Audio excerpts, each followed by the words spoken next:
audiences. The views and opinions expressed on this show are those of the speaker and do not necessarily reflect those of the PFC Entertainment Network or any of the affiliates that make this show possible.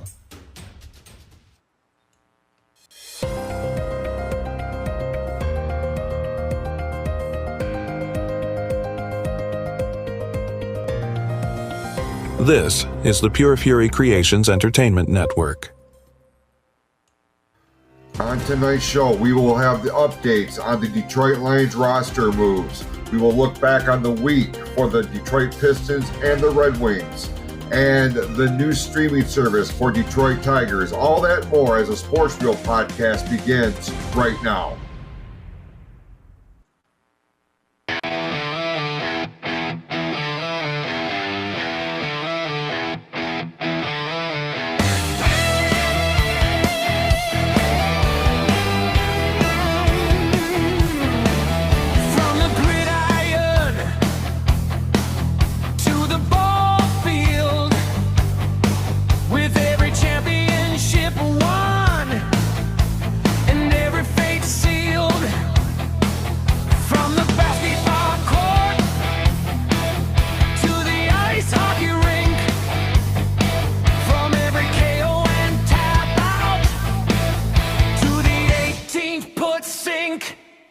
If it's in the headlines, on the first page or the last, it's fair game here on the Sports Reel podcast.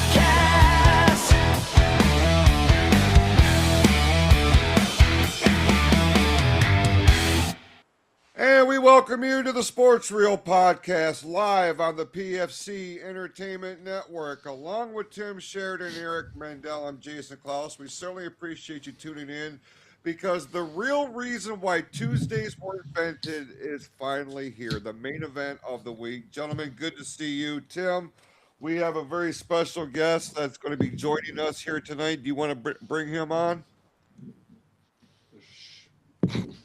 Here I am. I would love to if this asshole over here turned on my damn microphone. But yeah, this week we are joined by Matt from Lips Puckin' Chirps.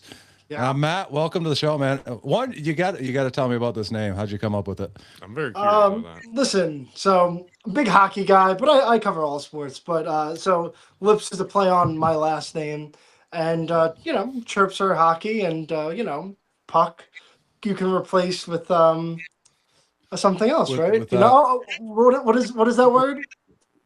Fucking. Oh, yeah, there you go. There you go. So, yeah. We can say that on this show. I told you. Yeah, I know. But you'll get me warmed up when I get like a fiery opinion. That's when I drop it. I don't like to just drop it willy nilly, So we'll get there, Nothing wrong with that. Well, it's good to have you on the show with us. We certainly appreciate it, and we have a lot that we're going to talk about this week. But before we do, Tim, happy belated birthday, actual birthday. You celebrated over the weekend. How was your special day? It was incredible, actually. Amy treated me to one hell of a weekend. She booked a weekend down in Detroit, so I got to hang out down in the city. I posted some pictures on TikTok and shit, one of the posts that I did. And then she had got tickets to go see Bert Kreischer, who was fucking hilarious, by the way. Like, I was almost pissing myself watching him. He's so fucking funny. And we did a little gambling. We ended up finishing $7 up coming home, so didn't lose any money. So it was a good weekend. Had some good food, good times down there. I mean, they're really, every time I go down there, that city's changing and it's getting, better and better and better. And they're redoing all of Greektown right now. And they had pictures of what they're doing to it. And it's going to be phenomenal. So like Detroit's becoming one hell of a hangout spot. But yeah, no, it was an awesome birthday. Got to go to dinner Friday night with the family. Matt and Bayla came and joined us too, so it was nice. We went down to A+ Crab down there in Auburn Hills, ate a bunch of crab, and then Saturday went to the city. So it was a good time. Nice. Awesome. Sounds awesome. Absolutely. And hey, you deserve to have a day like that. So I really appreciate that. Eric, good to see you. How's things with you, man? Not too bad. just working, started a new job this week and all that. So it's going pretty good. They're not that strong today. We got to figure something out. But this weekend, just me and my buddy were talking. We needed something to do, and we started remodeling my bathroom. I had to replace the sink, so I was like, well, I got to take the vanity out. So I was like, well, I redo the floor. So we did the floor and getting that going. Not finished yet. Ran into some minor, slowdowns, but it should be done by this weekend, hopefully. But other than that, can't complain. It's getting warmer out, and beer's cold, and nothing to complain about. What about you, Xavier X? Listen. Yeah, go ahead. It's funny because that's my middle name, Xavier. So I got thrown off there. I was like, "How'd you guys know that?" Yeah, It's like that was weird. a shot in the dark. I was like, "You guys really did some scouting on this, huh?" I try. How are you doing, sir? Me, I'm great. I mean, listen, I'm for those of you guys that know, I'm in New York, so we just got buried with snow for the last like 2 months. I'm also a mailman, so just imagine that life in the snow, 20 some odd inches of snow, and just been miserable. Like I haven't been able to feel my toes for 6 hours at that point. So finally the weather's getting a little better. As a Jets fan heading to the NFL draft, I mean we are cautiously optimistic. Hopefully rebuild for the 20th year in a row at this point. But listen, last time the Jets actually made the playoffs, I didn't have a driver's license. That's how long it's been. So, we'll see. We'll see what happens. Yeah, you got to be optimistic there. But I think they could turn it around. You guys got a good coach out there. No, they can't. Not till we'll get into it, but not till Woody Johnson sells the team. Absolutely not. Hey, I'm the guy who tries to spread positivity. So Jason, how you doing? Hey man, I can't complain. It's crazy to me that we just crossed into March here, and I didn't realize that we have to change our clocks so fast. Like I just felt like I had this conversation the other day, and then it popped up on something. Spring forward on Sunday morning. I'm like, holy hell, this is where we're at right now. Yeah, I didn't even know that, to be 100% honest with you. Until just now. Yep. Yeah. Wow. So yeah, go as a PSA, don't forget to turn your clocks ahead 1 hour when you go to bed on Saturday night or Sunday morning, whatever the case may be. But yeah, man, things are good. I have no complaints. I woke up on the right side of the ground today, so everything else is cream cheese. You know what I'm saying? So 6 feet up instead of 6 feet down. What are you gonna do? That's it. It puts everything in perspective, right? But when we talk about things in perspective, do we want to start with the news surrounding the Detroit Lions? yeah, that's exactly where I want to start. But first off, I had to because I promised to do this because Chase's golf instructor wanted me to wish you a happy birthday personally, Jason. So, Coach John, that one is I made sure to deliver that message for you. Yeah, let's start out with the Detroit Lions because big news out of the Lions this week. We had, one player released, one player traded, and the biggest news was the fact that David Montgomery got traded to the Texans. I don't know if any of us saw this one coming, to be honest. Like, I thought maybe they'd hang on to him another year, but I'm not mad at it myself personally. I think they got good return in this. They got a fourth, a seventh, and we got a O lineman out of the deal. And David Montgomery is going to be able to have a chance to go off and be an RB1 somewhere because he was never going to be that here again in Detroit behind Gibbs.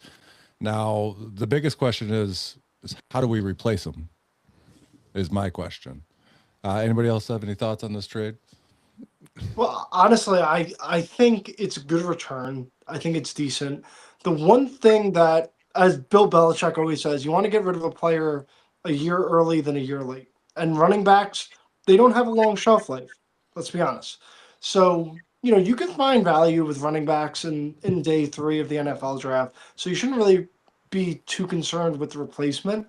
I think you can easily draft a guy who's, a pass catching third down back and go from there. But I think it's good value. Offensive lineman, we'll see if he can start for you guys. But it's always good to add depth on the lines. That's for sure. I was looking at his grades. He's a really good at pass blocking. He's good at guard. Yeah, he played center last year. Yeah, he played center, and he was really good at pass too. blocking. He only gave up 11 pressures and allowed the QB to get hit, or 2 sacks last year, and out of I think it was almost 500 snaps that he took. He's not as good at run blocking though. No, he was. What are you doing? He was the center at Penn State and all that, and he's going to be depth. I don't think he's going to be a starter and all that. So we'll see what happens. But Montgomery, I think, dug his own grave and all that because he had it made here. He was going to get paid. He just signed an extension with us not that long ago. And then, I get you want to be the number one and all that, but you say you're not happy here, but then you give us that long speech of, how you love Detroit and blah, blah, blah. Well, don't say that if you didn't want to be here. You didn't want to be here. That was the end of it, So good luck to him and all that. Does it suck he left because he, end of an era in Detroit? Yeah, but they can replace him somehow. They got, a good return for a running back going to turn 30 here very soon. Yeah, very good return. Yeah, so I give Brad Holmes that. He definitely did what he needed to do since Montgomery didn't want to be here and got good return for it. So hopefully he can do something in the draft and replace him and see what happens. Yeah, I think Matt's right. I think that's an easy position to replace for what he does. I mean, if you find you just need you need a power back to replace him, to be honest. We got Gibbs already. He's shifty, he's fast, you know what I mean? He's not great running, through the line. If he can get outside, he's really good, you know what I mean? But you just need that power back that can fill it. And I think you can fill that with a younger talent, possibly out of a late round pick, like you said, like a day 3 pick. I think you can fill that. Or even, there's a lot of backs in free agency right now that you could go and pick up. That probably won't cost you a lot. They're not as old as Montgomery was, but you might catch them, at the right time if you find the right back, and I think they can replace that quite easily. The other one, Jason, did you have anything to fill in on Montgomery? I know you're thinking. Well, it was one of those things where it seemed like where I work, this has been a common topic of conversation. What's going to happen in this offseason with the Detroit Lions? And there was a headline or a story that had come out that the Lions were over the salary cap. And as soon as I seen that, I was like, man, this is where it's nut cutting time. And we just talked about this the day before. I was like, man, if anybody's going to go, it's not going to be surprising if Montgomery is one of the ones that is let go one way or the other. So when I saw this, I was like, I need to go play the lottery here today because we were just talking about this. It does suck that he left because he was kind of part of an identity here for a hot minute. But like you said, he's going to have a better opportunity in Houston. And, if nothing else, I'm just glad it's not going to be he did move to an NFC North team. I like what you said there, but I don't think he's going to have a better opportunity to win a Super Bowl in Houston. You're in a winning franchise now. For him personally, yes, but if he wanted to win a Super Bowl and bring a Super Bowl to Detroit, he would have stayed.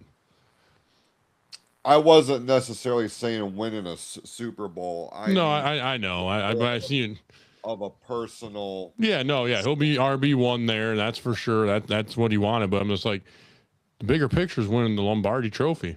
So he sees it like that. Everybody's all about me right now. They need to not do that.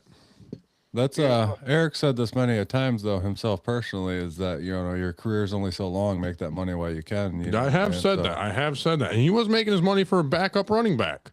Yeah, but they're paying him $9 million to be a backup running back. I'll take that all day. When he was paid that $9 million, he wasn't the backup. He's got outshined by Gibbs since then. Yeah, and so now he would only ever be RB2 here because honestly. What's wrong with that? You're still getting paid $9 million. Gibbs turned out to be more than what I think they even expected. Obviously they expected a lot because they drafted him in the first round. But he turned out to be an absolute stud, and Montgomery is also a stud. You know what I mean? And there was times last year where I sat there and I was watching games and going, "Why aren't you putting Monty in? Like, you're, fourth down situation, couple yards, and you keep Gibbs out there." I was like, Monty can pick that up. He's a power back. He can just bulldoze people over. Like, why aren't you putting him in there? They weren't utilizing him. So, in that sense, I am happy for him that he gets to leave and go get in a situation where he gets to be that number one choice, compared to playing second fiddle behind Gibbs. And I don't blame them for, keeping Gibbs out there. Gibbs is obviously the better back, but, and he's more explosive. What happens if Gibbs gets hurt now? They're going to replace him. Yeah, but just my thing is don't sit there and cry about how you love Detroit and blah, blah, blah, this and blah, blah, blah, that, but then you didn't want to be here. I don't even know if it was going to come down to that, dude. I think it's more... He didn't want to be here. I think he wanted more playing time. So that's why he didn't want to be here. He didn't want to be here. I think you're thinking too deep into this. Well, I think everybody wants to start, you can't hold that against them. But I look at it like this. It's a sign of a good organization when you have an excess at a position so you can trade something away. Because you don't trade Montgomery unless you're confident you have another running back, and obviously you do in Gibbs. So it's a sign of a good organization that you have access to then get draft capital, you get O-line help, and you can fill out other needs. And that is, that separates the good organizations from the great organizations, that they have these later round picks and they're able to capitalize on it. So you'll see what you can get in day 3. Like I said, you can always find an edge rusher that's purely third down, or a third down running back, or a positional kind of need that maybe a guy might not be a starter, but has some use in certain sets and certain formations. So, I think, like I said, I think it's a good move because you got rid of a position where you had depth in, and now you can spread that out to other areas of need that, Detroit obviously has. And it also clears up cap space, and I think he might have been a cap space casualty. You cleared up 1.2. You didn't clear up any cap space. What are you talking about? They cleared up with just getting rid of him. They cleared up 5.5. No, they did not. Yes, they did. No, okay. It was 5.5 million because they had to take a 2.7 cap hit by getting rid of him because he was being paid. They did not clear up that much. Yes, they did. No. I fucking looked at the numbers. Are we gonna start yelling about hats again? Between him and fucking Glasgow, because that's the next one we're getting to, is Glasgow got released. They cleared up 12 million in cap space between the two of them, which put them. They still need to clear up more because I don't know where you get your resources. They're from. under for the fucking internet. So they're technically under cap now, but they don't have enough cap space to deal with the draft yet, so they're gonna have to restructure a few contracts, which we've been that was a given anyways, and they only have till the 11th to do it. So I'm imagining in the next couple of days we're gonna see that they're gonna restructure probably Goff, Panay, and St. Brown, because they're gonna have to do all three just to get enough room to even get anybody else. But moving on from Montgomery, they also released Graham Glasgow. Yeah, that was a smart move. It cleared up cap space. We brought in, I don't know, and that's what makes me wonder, because you said that they would use this new, offensive lineman, because we got be depth. He's you're not saying bad. that now, but we don't have anybody in that position right now. We just released, Graham Glasgow. Yeah, but he's not. I don't think he's gonna be a starter. I don't know, dude. Unless and it's all going to come down to what they do in the draft. Or there's a lot of this is actually a really good year if they can clear up some cap space, because there's a lot of offensive linemen in free agency this year. Yeah, it's unusual the amount of offensive linemen in free agency this year, but there are some studs out there right now that are available if you're able to pay them. So you clear up cap space, you fix your offensive line, you get a you get a safety, because you don't know what's going on with Kirby Joseph. You already know what's going on with Brian Branch. Kirby Joseph's probably done. He's probably done. Maybe. I think he's going to play another year, but I don't know if he's ever going to be what he was. He won't be that all-pro safety that we had. So you got to get another safety because Brian Branch will come back, and you got to fix the line. So, you can fix all that in free agents. 100% you can, because everyone out there right now. Jason's looking up right now. I can see it in his eyes. He's looking up how much cap space we saved by releasing those two. I am too. But I think safety is it's a must now. It's a must, and Definitely. I don't think Branch is going to be an issue. That was a torn Achilles. He's going to be fine. Yeah, but it's Kirby Joseph. Kirby's injury. We're not hearing anything about Kirby Joseph. No, because apparently it's not anything that's operable. So, yeah, so he's probably done. I don't think he's done, but he's not going to be what he was. Yeah. So what's the point then? Like you already paid him fucking $30-something million over 3 years. You're going to keep him. You know what I mean? The trade value's gone way down because he has an injury history now. Woosah today, Jason. Woosah. So Scott said we cleared $5 million next year. It's not just about this year. Yeah, the story that keeps popping up here doesn't include.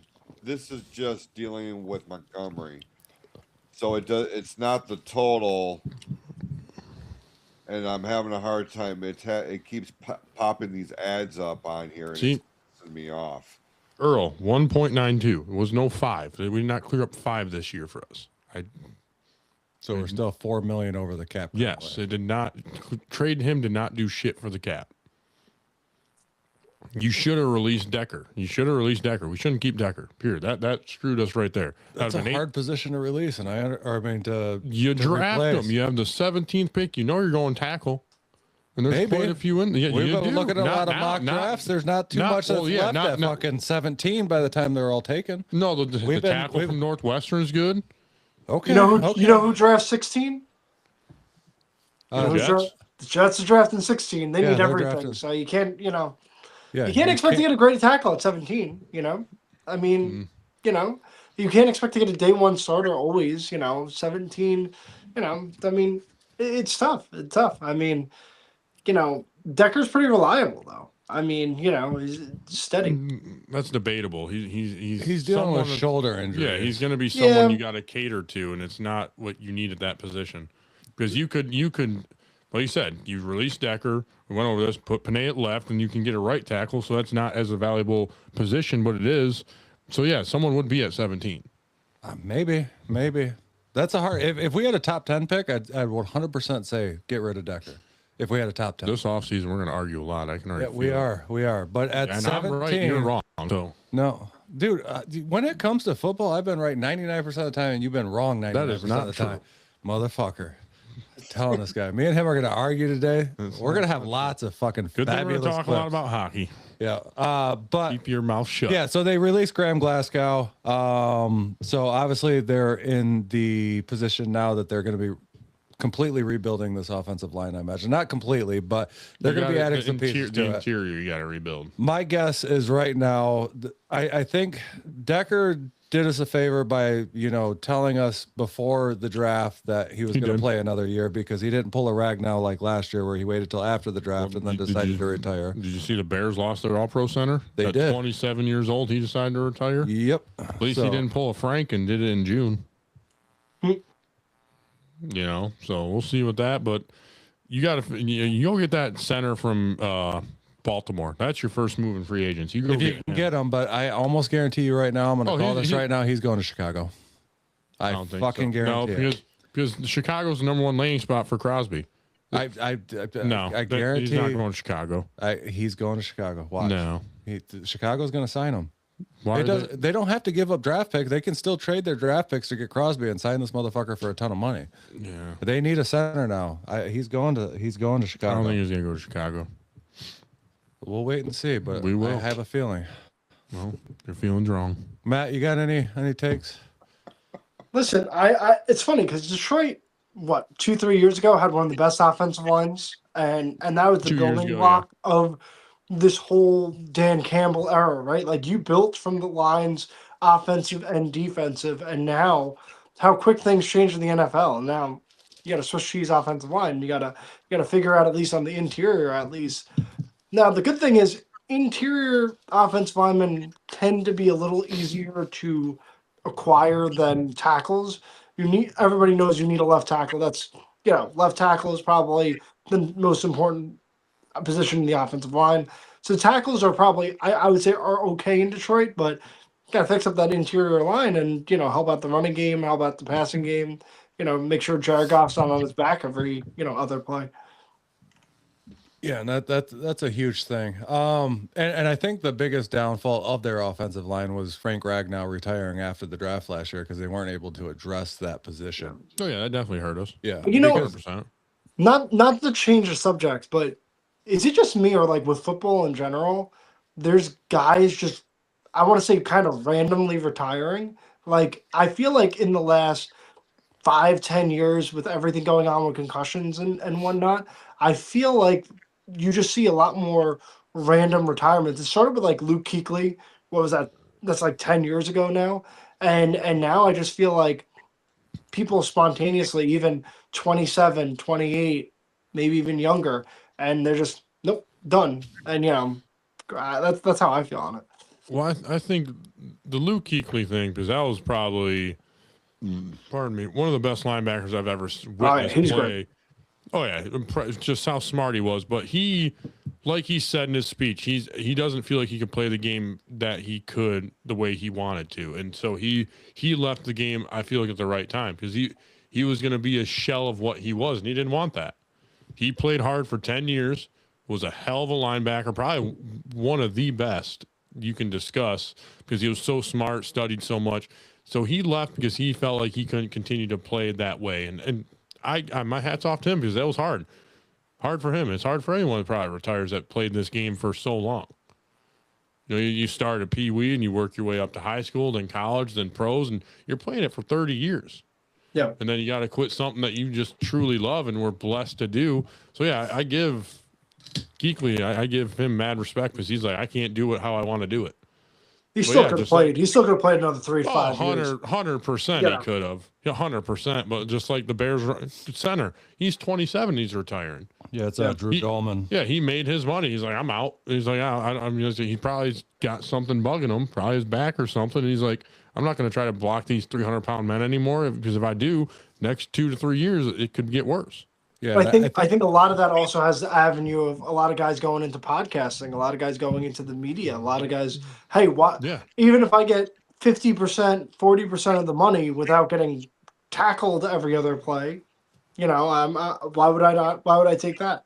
And I mean, sometimes the money's even better than that. I mean, you look at the Kelseys. I mean, they got paid $100 million for a Brady. 4-year. That's more than what either one of them ever made in an NFL contract just to sit and talk. Yeah, You know what I they mean? definitely killed it with their podcast. Yeah, they're doing. and I'm they're- surprised Travis is still playing. I thought he would have been done.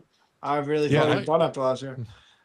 No, I think he's coming back next year. Like, I think he would have announced already if he was gonna Probably. hang it up. I think I he's think gonna he come wants- back, and I think that's I think he wants What's a that? retirement tour. I think he wants like a kumbaya kind of thing. He's Probably, got an ego.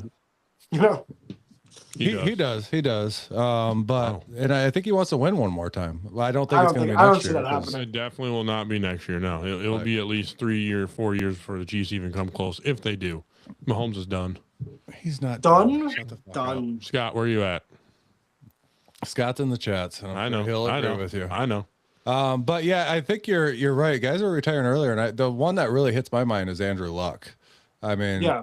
when he retired, that was crazy because he still had a lot of years left ahead of him, and he was a damn good quarterback. And He was one of the best. yeah, just for him just to up and retire, like being banged up, you know what I mean? But we know so much more about CTE and concussions now and stuff like that, and these guys are starting to realize, Yes. like, if I don't, I'm not burning the jersey, Scott. Knock it off. Yes. Like, it's not happening. Burn it. But yeah, with what they know about CTE now, a lot of these guys don't want to be fucked up when they get older. You know what I mean? So No. they are getting out of it sooner. And certain positions, you get banged up a lot faster. And offensive line is one of those because you're constantly. I mean, that's 200-300-pound guys just smashing into each other constantly. Like, that takes a toll on the body, whether it's even Right. just head injuries, brain injuries, it's body injuries. Look and at that's- Decker's shoulder. yeah, His shoulder injuries with Decker, you know what I mean? And it takes a lot of toll on the body. Like, and I don't blame these guys. They're getting paid millions and millions of dollars. And if they can set it up, and I think you're right, a lot of these guys are moving into the podcast space. I mean, I brought up the Kelseys. You can look at the St. Browns.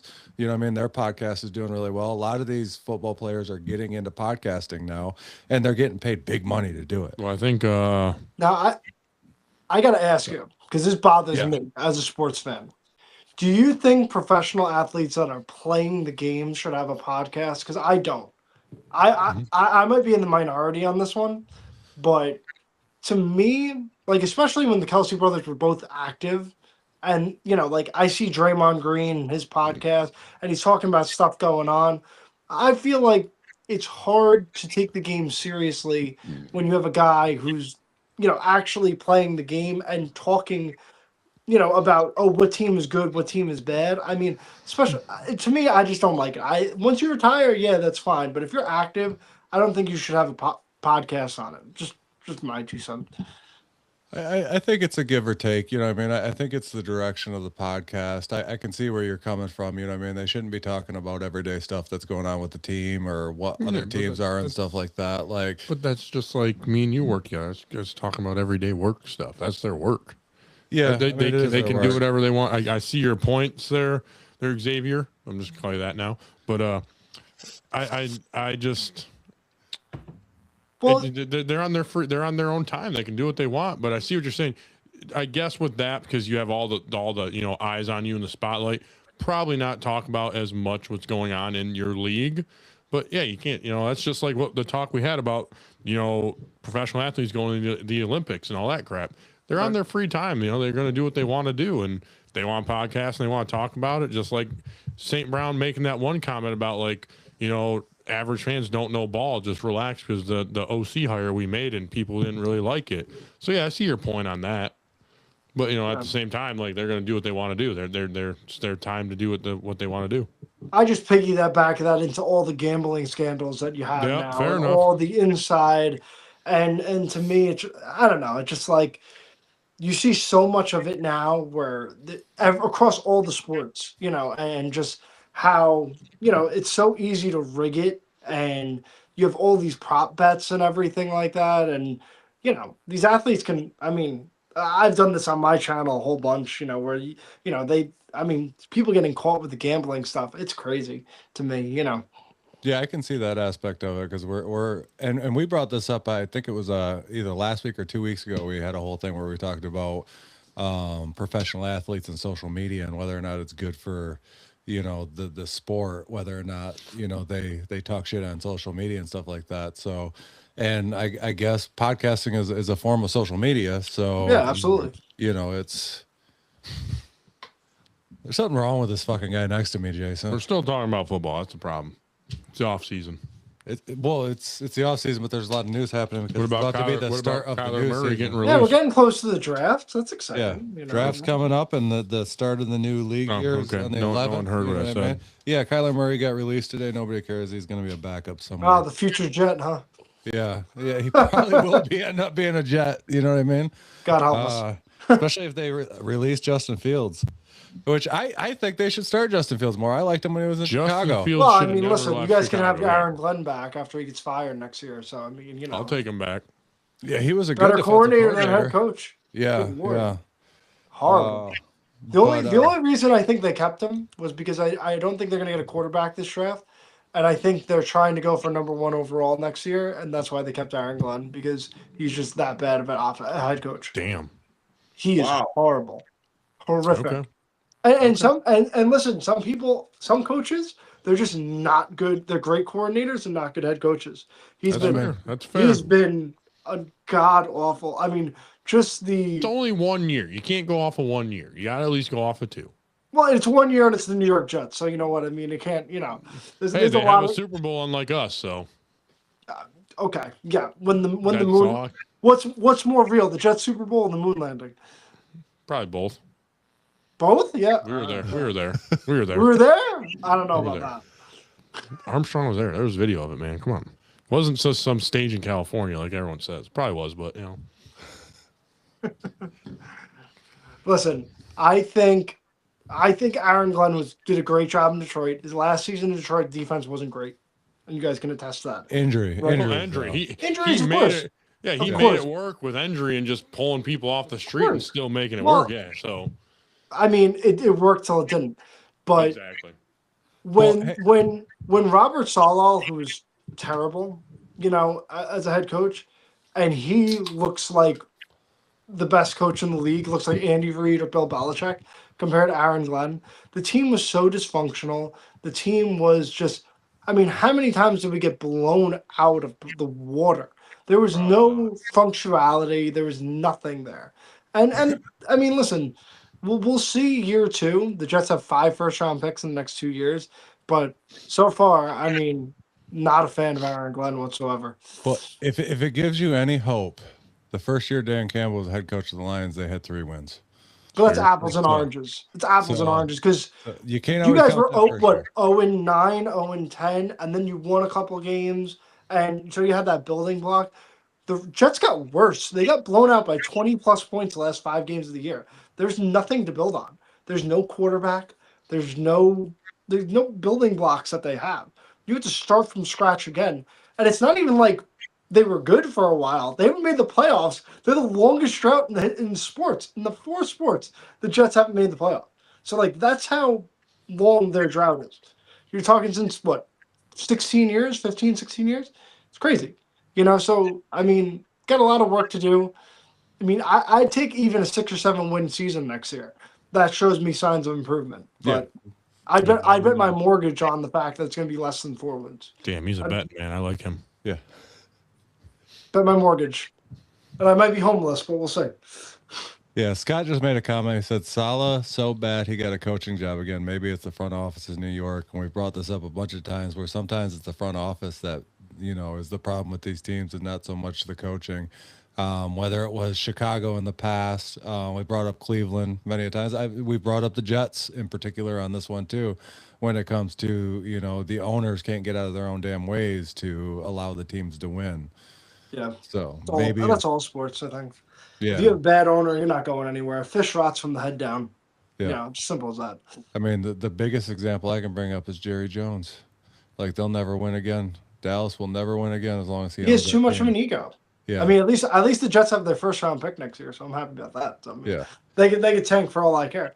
I mean, that's a pretty good. If you're gonna have 2 first round picks, you have Indianapolis's and Dallas. Like, I don't think Indy will be as good. I don't think Daniel Jones will hit lightning in a bottle again, and Dallas is an accident waiting to happen. So, yeah, Jets could do 3 top 16 picks next year.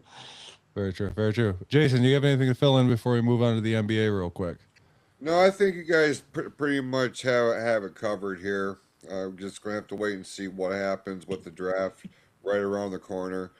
Man, we sat here for years and wallowed in being a Detroit Lions fan, and then I hear it from a different perspective with a different team, and it's like, feel bad for you, brother, being a New York Jets fan. But we don't have conversations like this with real fans of a particular out of market team for us. So you want to know how bad it is? You want to know who the best quarterback that I've ever seen as a Jets fan, as on the Jets, is probably Ryan Fitzpatrick. That was probably the best quarterback I've seen in my lifetime. Fitzmagic. Yeah. Turned into Fitztragic. Yeah. I mean, technically, I guess you can say Sam Darnold, Super Bowl winner, but didn't do that with the Jets. So, That's a true statement too. He didn't do it with the Vikings either, even though they had a 14-win season and then they released. He was very good with the Vikings. So. Yeah, I think they were dumb for letting him walk. No, they had too much faith in JJ. But Jason, let's bring up the NBA real quick, so then you guys move into hockey. All right, let's take a look at what happened last week with the Detroit Pistons. Man, we sat here and we're like, okay, if they go 2-2 this week, it'll be a good week. They did better than that. They started off with a 124-116 win over OKC. This was the game I thought that they were going to lose, but they did not. And then Friday they had a win over the Cleveland Cavaliers, 122-119, and then a 106-92 win over the Orlando Magic. Now tonight is their second game with Cleveland. Tim, did you see any of the action last week with the Pistons? I did. I watched a lot of highlights because I had to give up my Fubo subscription for the time being, so I haven't been able to watch them unless they've been on Peacock. But last week we missed the one loss that they had last week because obviously that was on Tuesday night, I believe. and we recorded last week, but they did drop a game to the Spurs, and I called that one. I called that week exactly how it was going to turn out. I said they were going to go 3-1, and I said the exact game they were going to lose. But yeah, the only battle that they really had last week was against the Cavaliers. Like it went into overtime. Like that was an absolute battle. And they still ended up winning it, even though Cade got ejected in the fourth with like 2 minutes to go. So they were able to win with Cade on the bench. And it was Scott brought up a good point. They played OKC's bench and they played the Cavs without Harden. So, and they struggled with the Cavs against Harden. They won that one. But I'm not going to take any credit away from the Pistons because they're still rolling. I mean, you go 3-1 in a week, you're still leading the entire NBA. You're still leading the Eastern Conference. Like, this is still the best team in basketball. I'm not going to take anything away from them. I know Matt had brought up that he's also a Knicks fan, and the Pistons have kind of owned the Knicks this year. It's kind of a little retribution from last year. Yeah, I was going to say, I would love to get his take on this because we sat here last week and asked the question, is Detroit, New York becoming an actual rivalry? Based on what the Knicks did last year, eliminating the Pistons from the playoffs, and then we've seen what the Pistons have done with the Knicks in all of their games this season. So, Matt, as a New York Knicks fan, um, how do you look at this series of games with the Detroit Pistons? Is this a rivalry now in your eyes? So, in my opinion, and this is not, don't take this as disrespect. The only way something is a rivalry is if each team has won at least once. That's my opinion with the rivalry. Now, obviously, the Knicks won a incredibly close series, 6 games. How many of those games could have been coin flips? And I'm sure you guys have an opinion on Brunson and drawing some fouls and this and that, because I know, even me watching him, I'm like, that could have gone either way, right? But I think Detroit has owned the Knicks this year. They definitely got a little charged up for those games, obviously knowing how their season ended last year. To me, Detroit seems like OKC a year before they win the championship. They're young, they're deep. They got Cade, that's basically SGA, and they got some dogs out there that can chase you down defensively, and they can suffocate you around the perimeter. I think they need to fail in the playoffs one more time before getting over the hill, and it might not happen. That's just my opinion. I think we're looking at, depending on if Jason Tatum is healthy, you're looking at, they're on the opposite sides of the bracket. I think you're looking at Detroit Knicks in the Eastern Conference Finals. And as I'm not trying to be a homer here, I'm really not. I don't trust Cleveland. Harden chokes when the lights shine bright. He's a professional choke artist in the playoffs. And Boston, until I see Jason Tatum actually fully healthy, I can't pick them over the Knicks, even though the Knicks, with Tatum healthy, they were going to go up 3-1 in that series. But again, you never know with what goes on there. But I think you're looking at that come playoff time. Playoffs are a different animal. It's who gets healthy and whatnot like that. On paper, I think Detroit probably has a little bit of a better team. I think the Knicks have a little more experience, been there, done that. We're gonna have to see because it's gonna be some interesting rounds in the playoffs. I really think there's no juggernaut in the East or the West this year. I think there's probably about, I would say, 8, maybe 10 teams that could win the championship overall, in my opinion, and that's the first time in a long time you could actually say that, in my opinion, with the NBA. Because usually it's just like 4 or 5. Like, remember the years where the Warriors and the Cavs won 4 straight, and it was just like, okay, Warriors are going to win this year, and everybody knew it. It's going to be Warriors, Cavs. This year, I think legitimately you can look at 8 to 10 teams that you can go, yeah, that team can go on a run. I could see that because I mean, in the West, you got OKC, you got the Spurs. I mean, there's the Nuggets. You know what I mean? Yeah. Yeah, like there's quite a few teams over there in the Eastern Conference. I mean, you're right. If Tatum comes back, Boston could be in that discussion. You can never write off the Knicks, even though like the Pistons have owned them this year. And then you got the Pistons. So, I mean, I get your statement. There are a lot of And teams. you got Cleveland. Yeah, Cleveland's tough. Cleveland is tough. You know But what I mean? but getting Harden, I just don't trust them. The thing about the playoffs is a lot of these teams that do really well, it becomes a half court game. Can you produce offense in the half court? That's my concern with Detroit. And Cade, is great and whatnot like that.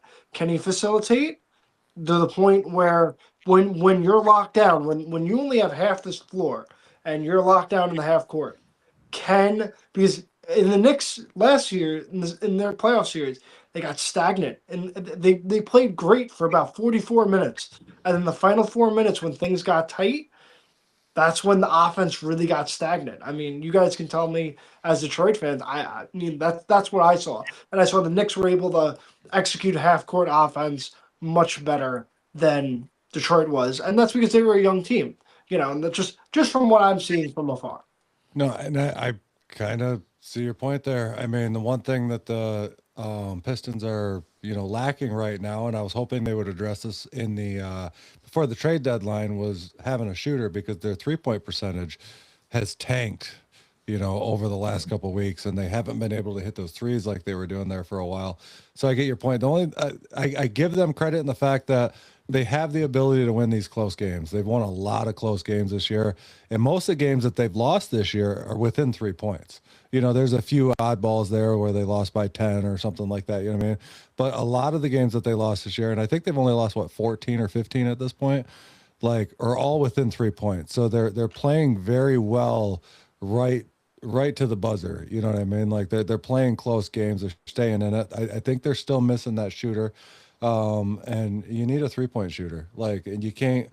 I don't know, and I think you might be right. It might not be their year, even though my kid had called it about 5-6 weeks ago that this was going to be their year. I think they're building, and the turnaround for this team has been absolutely incredible. I mean, 2 seasons ago, they were the worst team in the NBA, and to get to where they are, I mean, the very next year to go to the playoffs, and then this year, I mean, they've been just running the NBA for the majority of the year. I mean, I'd say second half, leading up to the second half and into the second half now, they've been the best team in basketball. And it's like, being young, can they carry that through? And that's I'm waiting to see if they have that longevity to carry it through for an entire season deep into the playoffs. Obviously, they're going to be a playoff team, but can they go deeper into the playoffs this year? And I think that would be a win. I mean, we said that with the Tigers last year. We just wanted them to go deeper than they did the year before, and they did. You know what I mean? It's a turnaround. Sometimes you don't always try to wish for all of it all at once, because it doesn't always happen that way. But if you can just get a little deeper every year, you're moving in the right direction. So. Let's take a look what the Pistons have on tap this week. Tonight, they will be in Cleveland to play the Cavaliers again. Thursday, they're going to San Antonio to play the Spurs before coming back home for a showdown with the Brooklyn Nets on Saturday. Sunday, they're back out on the road, heading to Miami to play the Heat. And then next Tuesday, another showdown, this time in Brooklyn against the Nets. Pretty stacked week ahead for our Detroit Pistons this week. We have Cleveland, Spurs, Nets twice, and then Miami Heat. Eric, what are we looking at here? If you can get that win in Cleveland tonight, your week's gonna be a lot better, because that was a dogfight Friday against Cleveland. You came back and won it in overtime. If you can go to Cleveland and win that, you're gonna have a lot of momentum going to San Antonio, but San Antonio plays you tough in the paint, and that's where we get a lot of our points. So you're gonna adjust to that, and I'm very curious how they're gonna play San Antonio. I'm not worried about the Brooklyn Nets. I'm not worried about the Miami Heat, really. So I think you can win tonight. You're gonna go 4-1. I think you can go 4-1.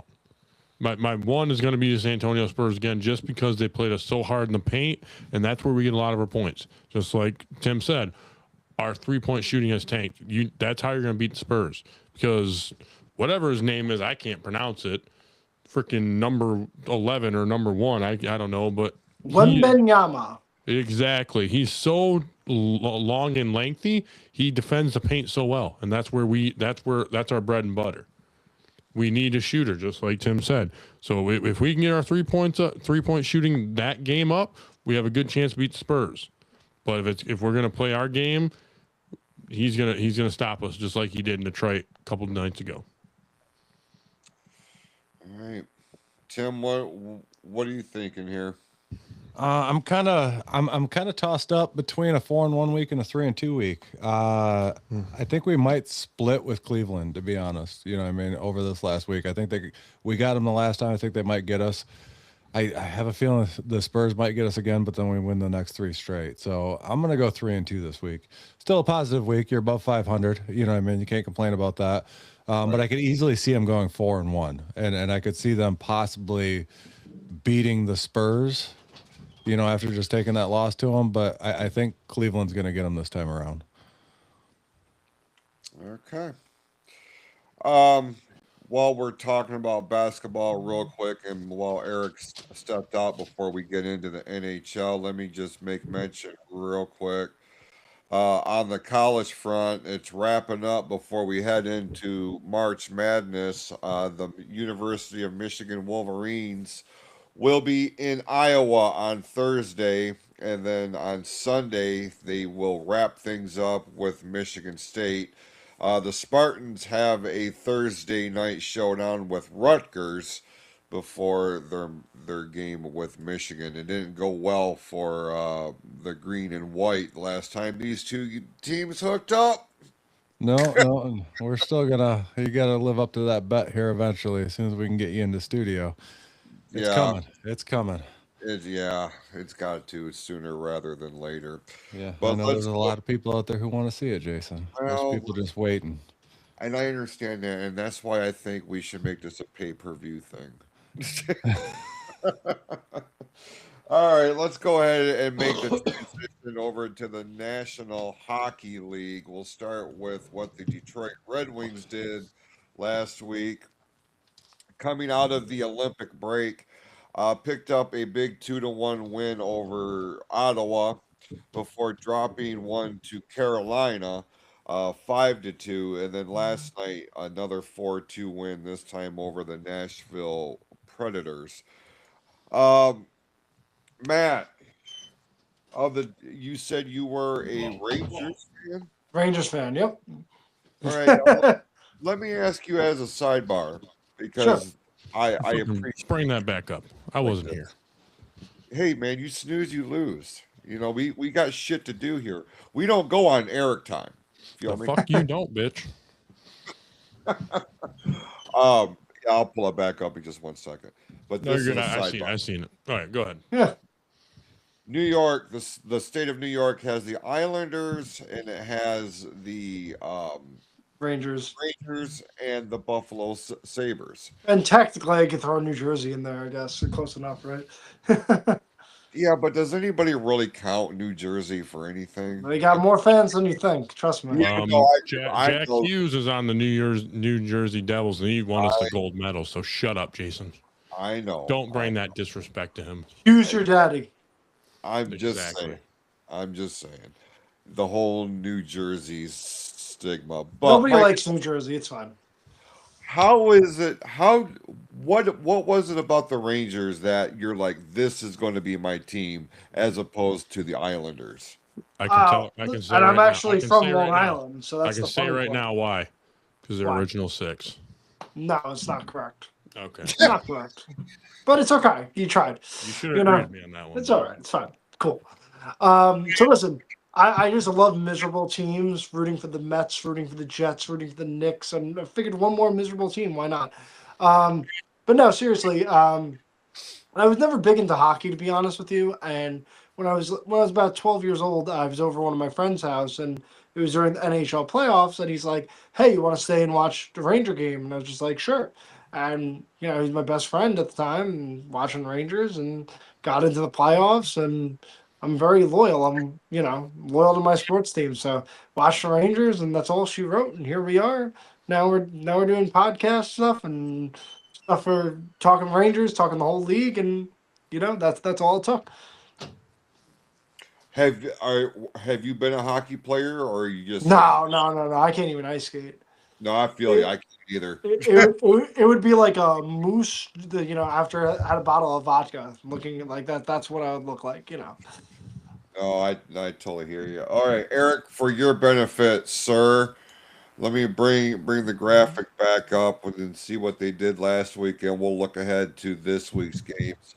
2-1 over Ottawa. Then they lost to Carolina 5-2, and then 4-2 winners over Nashville.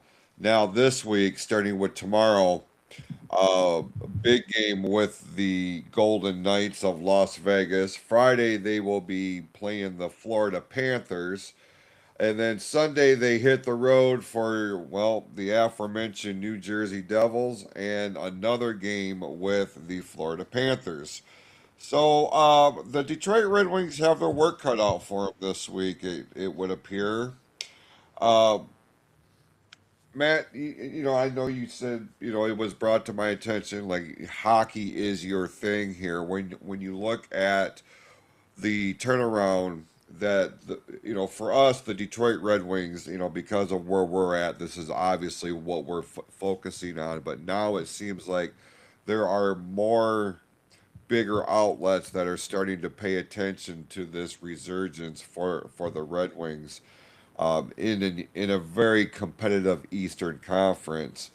How being in the New York market, do the Red Wings register at all, or what has been the dominant news for you as a New York Rangers fan? Well, here's the thing. Here's the thing about Detroit, right? Detroit's been, a bridesmaid, not a bride, as they say. They've been right there in the playoff picture for the last 2 years. And Detroit's storied franchise. And when you're talking back where you had Pavel Datsyuk and you had all, Lindstrom and all those guys, what was it, 23 straight years of making the playoffs, I think? It was 25. 25, even better. And now you're going on 9, and if you don't make it this year, it's 10. So my perspective of Detroit is this. You've been really, really close the last 2 years, and you didn't do anything at the deadline last year. And now you were in first place in the Atlantic for most of the year, and now all of a sudden Tampa leaped you, Buffalo leaped you, Montreal leaped you, and it's a dogfight right now. You have picks, you have prospects. You got to make a move because if you remember Dylan Larkin in the exit interview, he was not happy. He was kind of like, we stayed pat. And, there's a time to go for it and there's a time to rebuild. And when, what was it, 2 years ago, you were either tied or 1 point away from making the playoffs. Washington got in instead. You would have actually played the Rangers in the first round. And then last year, just like I said, fell apart towards the end of the season. Mm-hmm. So at this point in time, I would say Detroit, you got to go for it. You got to make a splash. Now, whether that's Elias Pettersson, whether that's actually on the Rangers, Vincent Trocheck, whether that's a couple gadget moves, you need to do something because that fan base in Motor City is one of the best fan bases in hockey, and you do not want to go one full decade without making the playoffs. Simple as that. And so, Stevie Y's got to do something. Got to pull a rabbit out of the hat like he did with Tampa. What do you think about this name, Austin Matthews? You think in-division trade would happen? You think Detroit and Toronto would happen? After the Olympics and all that and everything going on. I get it. Half of Canada hates me right now. They want him out. He's getting booed out of there. Him and Brady Tkachuk too. I mean, so Connor Hellebuyck, I think Eisman needs to make a call and see what they want for him because they want him out.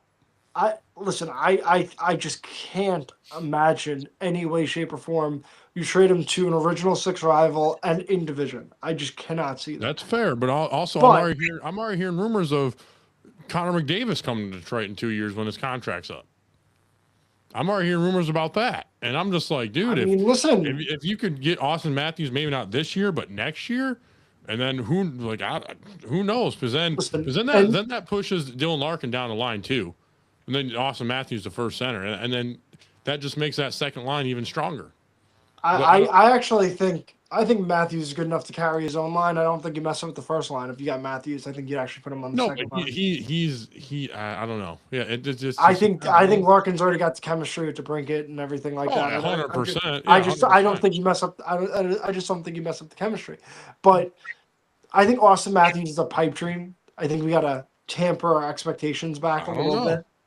I mean, like I said, I just don't see going to a rival. I mean, See what they want for him. They want him out. hey, Canada listen, wants him out. if you can muster up a package and you can get that going and you could get Austin Matthews, you just became probably the favorite in the East. Oh, If 100%. depending on who you give up. You know, you and Tampa are 1-1A at that point because I Yeah. really like Tampa's defense. But the only issue is you need a little more grit too because Tampa would just bully you. No, Tampa's just 100%. Tampa's just Tampa mauls everybody. Them in Florida, they just maul They're tough. everybody. They're tough. It's sandpaper. They play So a physical game. Yeah, yeah. 100%. So listen, simple as that. I mean, you need to do something. You know, I think goaltending is a little bit of an issue as well. I think the top six is okay. Defense is fine. You know, I mean, just got to add a little more depth. I mean, simple as that.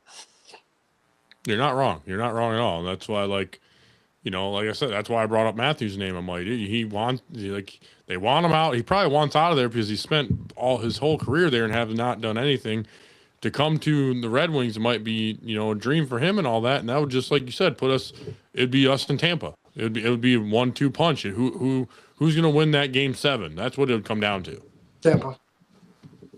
I don't know. I trust their goaltending. Their goaltending is very good. I'll give you that. I will give you that. I'm sorry. I'm based, man. I'm not. I'm unbiased. I try to be as unbiased as possible. Probably No, the hardest team I'm on is the Rangers. That's the And hardest team. I'm still mad because Quentin Hughes wanted to come to Detroit and he made it known, and Eisman didn't do anything about it, and he's killing it in Minnesota right now, and I'm pissed about it. Yeah, well, I mean, like I said, I just don't know what you're thinking. You got oodles of cap space. You got prospects galore. You I got don't know what all your Eisman's all your thinking, picks in hand. I mean, and you saw the package that Quinn Hughes went for. It was Yeah. it was a very steep package. Let's be honest. But Detroit could have offered something very similar. They probably could have even one-upped it a little bit. Yeah. And the thing is, too, Vancouver traded him in conference, Western Conference, different division, right? You would have traded him in the East. I mean, again, just another miss on that. I mean, Yeah, you know, because he said he wanted to come to Detroit. Like right there says everything. He's a Michigan native.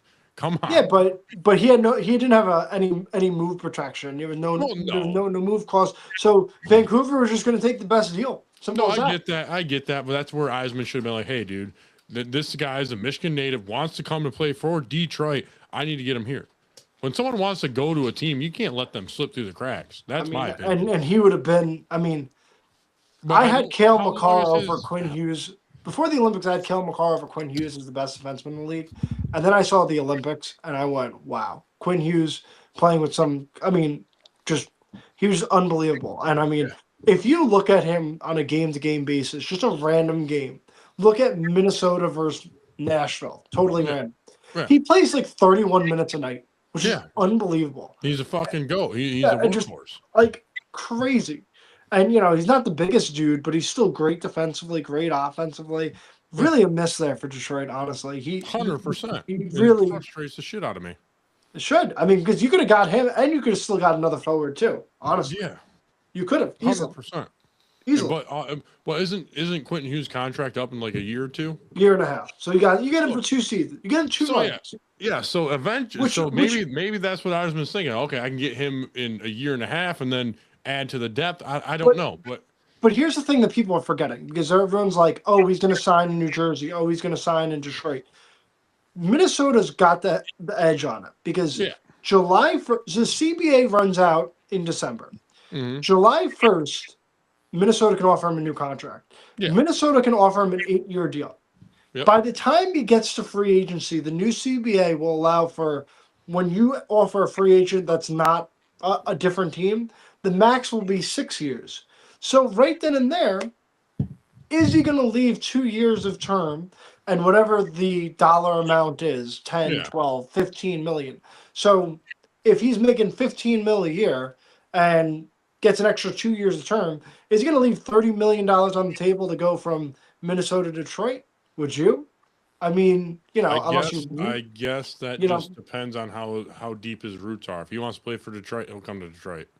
Period. That's what it's going to come down to. If he wants to play for his home team, and he grew up in that era of watching Detroit hockey being Detroit hockey and how it was, it's why we're called Hockey Town. If he wants to bring a cut back to us, then he would take that 2-year cut and then eventually restructure his contract. And I could see that happening, but who knows what's going to happen? There's 3 Hughes brothers, and that's phenomenal that they somehow put 3 kids in the NHL. Yeah, and good kids, like good too. That's the crazy part. Despite what people say about them. Yeah, that's fucking nuts that they put 3 stars in the NHL. It's crazy. I literally just ordered a Jack Hughes shirt. I got a Jack Hughes Olympic jersey. Yeah. I got a shirt from. I'm like, I got to get one because I'm like, I never seen the Olympics won, and I'm like, I'm getting one. I have to. Yeah, I mean, it's crazy. I mean, that's the closest thing to a championship in my lifetime. Yeah, and I mean, I'm born in '94. That's when the Rangers won the cup. Yeah. So I mean, the fact is that freaking. Where was I going with this? That 4 Michigan hockey players were on the ice for Team USA. It's just like, what could really come home for Yzerman when those contracts come up? You know what I mean? Like, what could really happen in a couple years if their roots run deep? If I was a professional athlete, eventually I'd want to come play for my home team. Yeah, I mean, listen, I just think it's a massive misfire. Like, I think Yzerman really has done Detroit really just failed Detroit and its fan base, because I mean the biggest signing that you really had, like the most, would be like the Patrick Kane signing when he was coming off an injury and then he signed him. But I mean, I just think you got to do something. I just saw Minnesota got McCarron for a 2nd-round pick. Yeah. That'd be a good guy. I mean, Detroit has a boatload of 2nd-round picks. You could have easily got the guy for a bottom 6. Big dude, add a little sandpaper to that team. That'd been a perfect fit. I mean, you're sitting on your hands at that point. I mean, Well, I can't. But I can say though that their little brother team, the Griffins, they're doing hot and all that. So I think I get you're saying that Yzerman's kind of like dropped the ball, but me and Jason had this talk quite a bit. Is he just developing players and bringing them up so we're contenders every year like we used to, like for 25 years and all that? Because the Griffins are best start in franchise history in a long time, the best ever. So it's like, are those players just coming up? Is he seeing something we don't? Is he rebuilding the long run instead of the short way like he did in Tampa? He got Tampa good in 3 years. Is he bringing us up where we're going to be contenders for the next 10, 15 years? That's what I'm trying to figure out. And like I said, Jason and I have talked about it. I think that could be what's happening because our development and our talent is so high. What's going to come next year? And if he just adds a couple pieces, like when Quentin Hughes' contract's up, or say the Austin Matthews does happen, it's like, if that happens, then we're contenders for the Stanley Cup the next 5-10 years.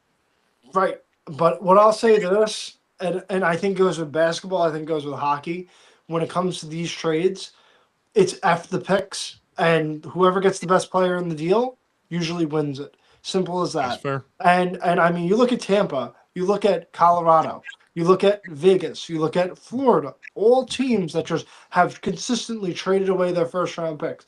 Yep. Vegas has had 1 first-round pick that they've kept in their history, which is 11 years or something like that? Yeah. They've made 2 Stanley Cup finals, they've won 1. Okay, and they're always in the playoffs. They missed the playoffs once in their franchise. But also, they did a very good job of their expansion draft Correct. too. They fucking killed it. It's not apples to apples. Exactly. Yeah, they killed it. But I see what you're saying. Yeah, they've only. But I mean, like Tampa last year, right? Got Borkstrad and Gord, 2 not really household names or middle 6 forward. They gave 2 first-round picks for them, right? Like that's really a lot, and they ended up losing in the first round. Now, Tampa's really good this year. And again, they're willing to trade a first-round pick. They might trade a first-round pick at the deadline again. They don't care. They just throw it, and they've won championships. So at one point you go, okay, right now we're a fringe playoff team because that's what Detroit is. They're a fringe playoff team. They're a wild card team right now. Mm-hmm. And you are a bad week away from not being a wild card team. And you're a good week away from being second or first in your division. That's how you have to look at it. That's a very good point. What do you do to increase your floor. Because right now, your ceiling and your floor is kind of like this.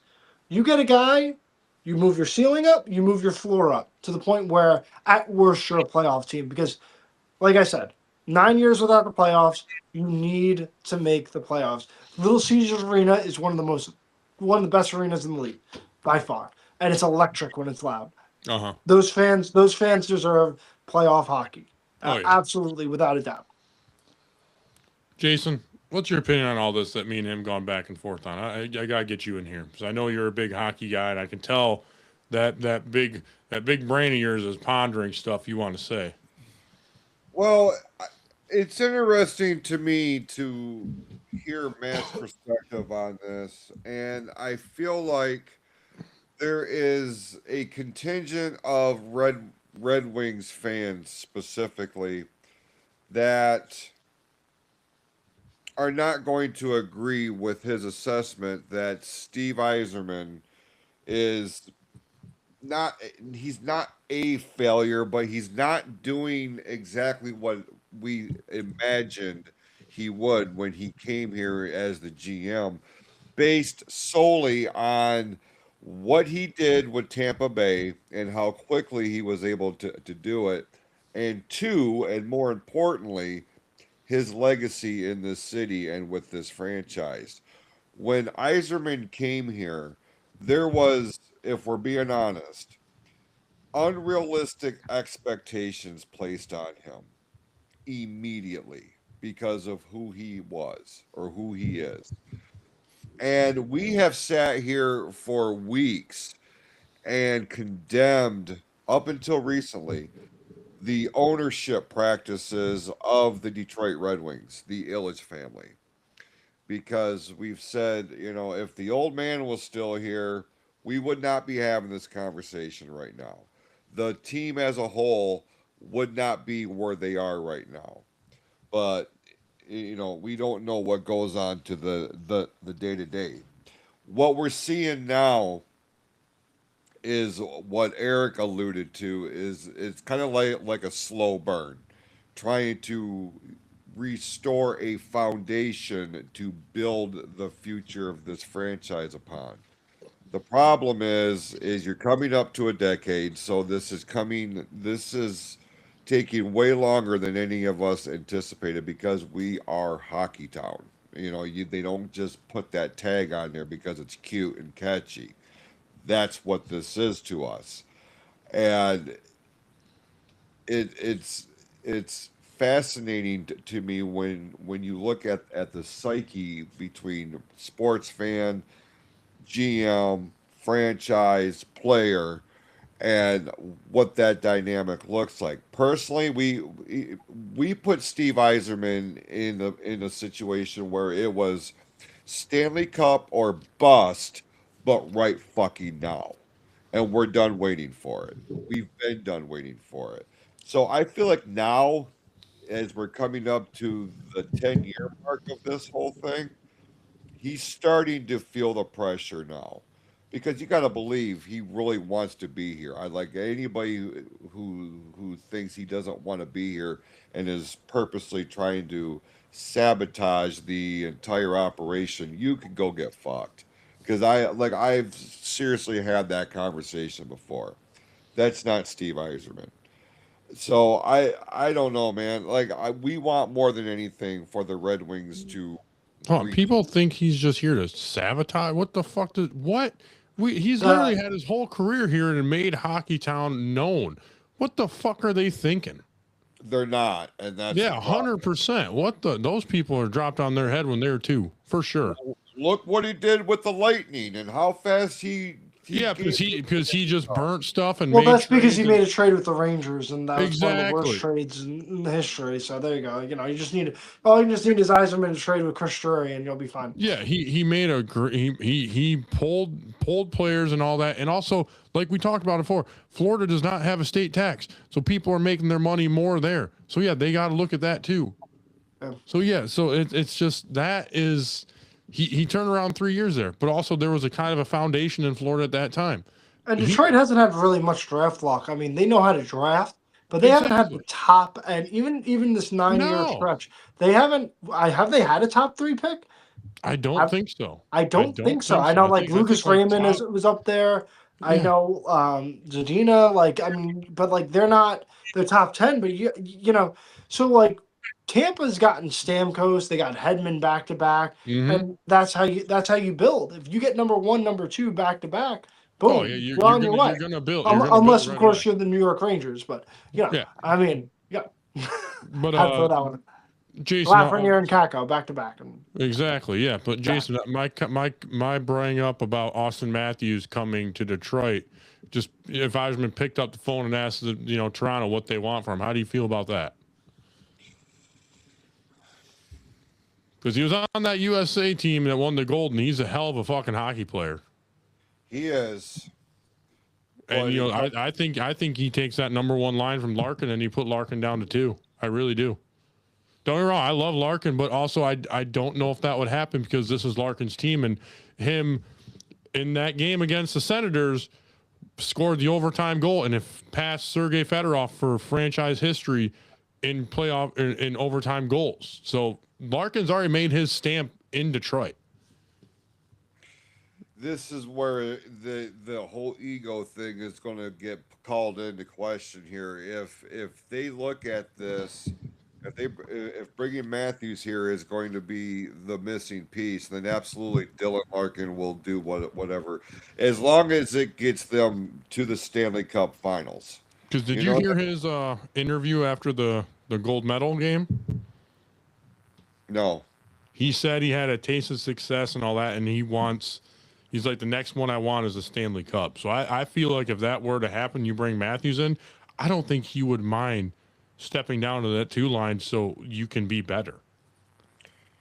Well, he was in Waterford, Michigan, right. not far from us at all. He wants to see Detroit do great again, and I think his ego would come down. Or would, our coach just be like, hey, Matthews, you're line 2, this is Larkin's team. And I don't think Matthews would argue with that either, because you're coming into a situation where you bring him in, you're like Matt said, you're a contender now. It's you and Tampa Bay. That's it. I don't think it's happening at the deadline. I don't think it would offseason. happen now. Like off season would probably be the most likely thing to happen. But if you were to bring him in, but I'll be honest with you, if Yzerman doesn't make a move at this deadline and you go 10 years, and you miss out on the playoffs after this season, like I think he could be on the hot seat. I think either he might have one final year or he might get fired at this point, because what's good with getting all these prospects and picks if they're, you're not making the playoffs and, you're wasting Larkin's prime. You're wasting a lot of this core's prime. They need a playoff run. They need to at least, even if you lose in 5 or 6 games in the first round, you need at least to just get there. Has Larkin played in the playoffs yet? Exactly. There you go. The closest thing you got to playoff hockey was the Olympics. Yeah. That's fair. But sorry for interrupting you, Jason. But the whole Austin Matthews thing's your comment. It's riling me up because this is hockey town. And I want it back. I really do. The Red Wings have never let me down because I grew up. I'm a '93 baby, so I did see the Wings win some cups and all that. So this is like, it riles me up, and I want hockey town back. I want to be able to watch the Red Wings win another cup again, and I think I will. But again, the Austin Matthews thing, like you said, it's an ego thing. I don't know if that would. I don't know. It's going to be. I mean, a lot of things would have to fall into place for this to either not just happen, but to make it make sense. Because you run that risk of what the Red Wings have camaraderie wise. You run the risk of bringing any player in here to disrupt that flow. If you can get a player of that caliber here, put everybody's ego in check and actually focus. I mean, you look at the 2002 Red Wings team. I mean, that was an NHL All-Star team. Is what the fuck that was. Yeah. But everybody put their ego in check for one goal, and that was to win the Stanley Cup. That's exactly what they did. So it is possible. I don't hate the move if that winds up happening, all depending on what is on the flip side of this trade or agreement. So wait and see what happens here. Fair enough. All right. I've got a real serious question for Matt. Sure. I'm surprised nobody's asked this yet. Does the original 6 still matter? I was getting to there. Relax. It doesn't, because Gary Bettman has failed the NHL in terms of marketing. I think that, no, hear me out. What is special about the original 6 right now? What do they do? If the original 6 still mattered, simply put it, they'd have original 6 day.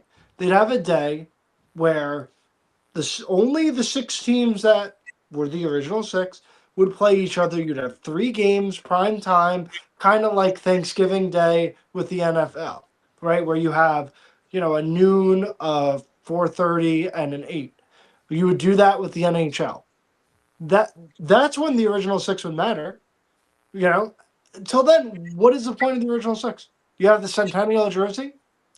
Whoop-de-doo. Yeah, I think it's a history thing. I mean, it's nostalgia. Whoop-de-doo. You know what I mean? Beyond that, Oh, it's does it an matter original the 6 actual- matchup. You know what that does? They just gauge the ticket prices to raise it 20-30%. That's it. There's nothing that matters in the original 6 right now. They don't make it matter. You want to make it matter? Market it like it matters. Hype it up like it matters. If you don't hype it up like it matters, no one's going to give a shit. Simply put it. That's a pretty That's fucking a fair great statement, actually. Yeah, that's a very great point. So they could definitely do something for that. I mean, listen, rivalries sell. I mean, you can't tell me if you did a once a year, thing with Toronto versus, Detroit, and you could rotate back and forth one of those outdoor games. Well, yeah, then maybe it matters at that point, but I don't think the original 6 matters at this point. I think it means nothing at this point. No, I think you made a damn good point there that they could make it matter with the right, you gotta play it off that way to make it matter. It's not like they're far away from each other either. I mean, it's not like you're even going New York to LA. It's just like, you have Detroit, Toronto, Boston, Chicago, New York. They're all relatively right there. You know what I mean? So you can make it work easily, but they don't. You forgot another one. Montreal. I said Montreal. Oh, I didn't know. I didn't hear that. All those you said didn't matter. So I had to cool down for a second. No, he made actually a really good point. If you would have been here, I seen red and I had to go pee. Yeah, so that's what you I would had have to caught his point. Feel free to rebuttal. Yeah. Well, I don't know how to rebuttal. What's your point? Let's hear it again. Well, See, rewind the tape. The NHL doesn't make the original 6 matter. They don't market it like it matters. They're just 6 teams part of of today's NHL. Nothing special is done with them. No, I could see that, and I remember I heard him say something about the Winter Classic. So I was like, yeah, you should make those more known. You should. You definitely should. You definitely should make those more hyped, more. Don't. You had the Winter Classic down in Florida this year. Come on, what are you doing? You had 2 games, right? Florida and the Rangers. That's not a rivalry. They played in the Eastern Conference Finals 2 years ago, but that's not a rivalry. And you had Tampa and Boston. Okay, if you really wanted, you would have flipped the script, because anybody who watches the Florida series where you watch Tampa and Florida play each other, there's like 150 penalty minutes a game because they're mauling each other. That would sell. And New York and Boston always sells. Doesn't matter the sport. And that's just Red like Sox. That's doesn't just like matter. That's the Detroit, Red Wings of Chicago, Blackhawks. That don't get me wrong, Blackhawks. Toronto, Detroit, 100%. Exactly. That's a giant rival too. Make that Winter Classic in Toronto. That was one of the best jerseys, best Winter Classics. Exactly. Or Awesome. throw it in the big Beautiful. house again, like they did when they on that, and throw it there. But make the Winter Classic more of an original 6 thing for more rivals. So, like you said, it makes it matter. I'll give you that. I got the gist of what you said. I just seen red when you said that. I'm like, okay, I got to leave for a second. You had to read his point. Like he had a really good fucking point along with it. He does have a good point. Yeah, What I got, he does have a very, very good point. He's not just saying it doesn't matter because his team wasn't a part of the original six, blah, blah, blah. But my team is a part of the original six. No, but this is someone else that is a Penguins fan. I mean, yeah. A Penguins fan. So you can understand, like, wow, he's probably stupid, but, Listen, But, I mean, they don't make it matter. I mean, marketing in the NHL is horrible, plain and simple. You're right. They need a general manager. The league itself probably has the most skill it's ever had.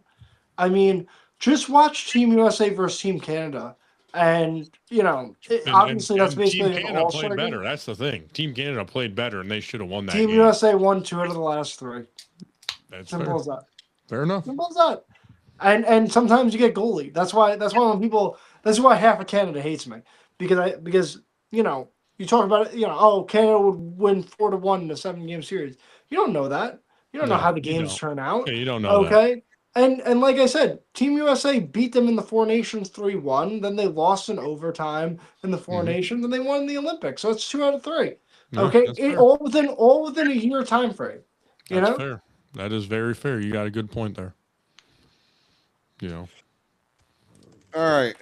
We've crossed the top of the hour, and I do want to make mention of this real quick as far as MLB news.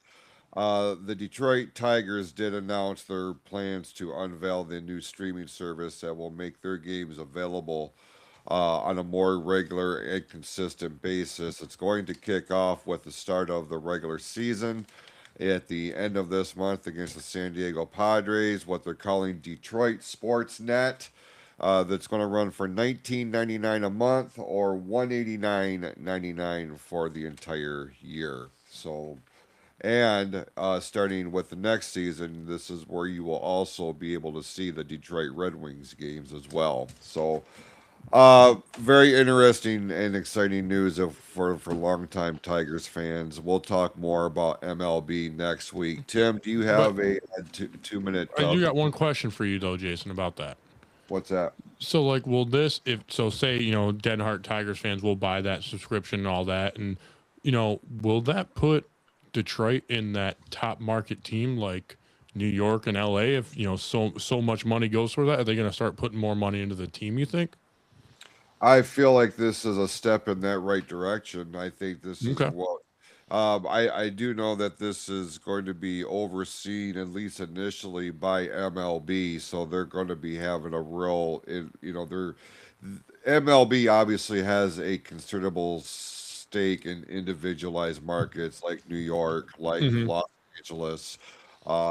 So now Detroit is going to try its hand, but I mean it's almost like their hand was forced because of all this bullshit with FanDuel and all this other shit. So this gives them more control over how they're putting their product out there, and for us fans, it gives us a better opportunity. We know where we got to go. And this is also going to, if my understanding is also going to be incorporated into local cable packages as well. Okay. So there is light at the end of the proverbial tunnel. Okay. I just wanted to get your opinion on that. Tim has his hand on his button, so we should probably let him do his golf segment. Got to hit the golf.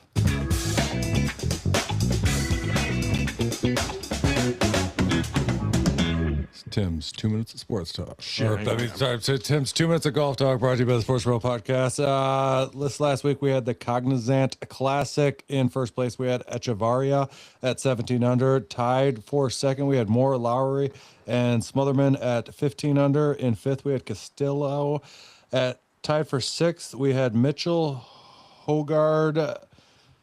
I can't even pronounce that fucking name because it's more of my handwriting than as anything, but they were all at 11 under. We had Joel Damon at 10 under. We had Schmidt at 10 under. Brooks Koepka actually finished out in the top 10.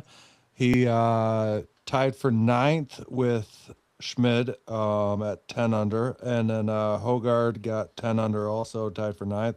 Next week, we got the Arnold Palmer Invitational at Bay Hill. So far right now, Scotty Scheffler is leading the betting odds to win that with Rory McIlroy in second, but that is Tim's 2 minutes of golf talk on the Sports Real podcast, which is much less than 2 minutes today. So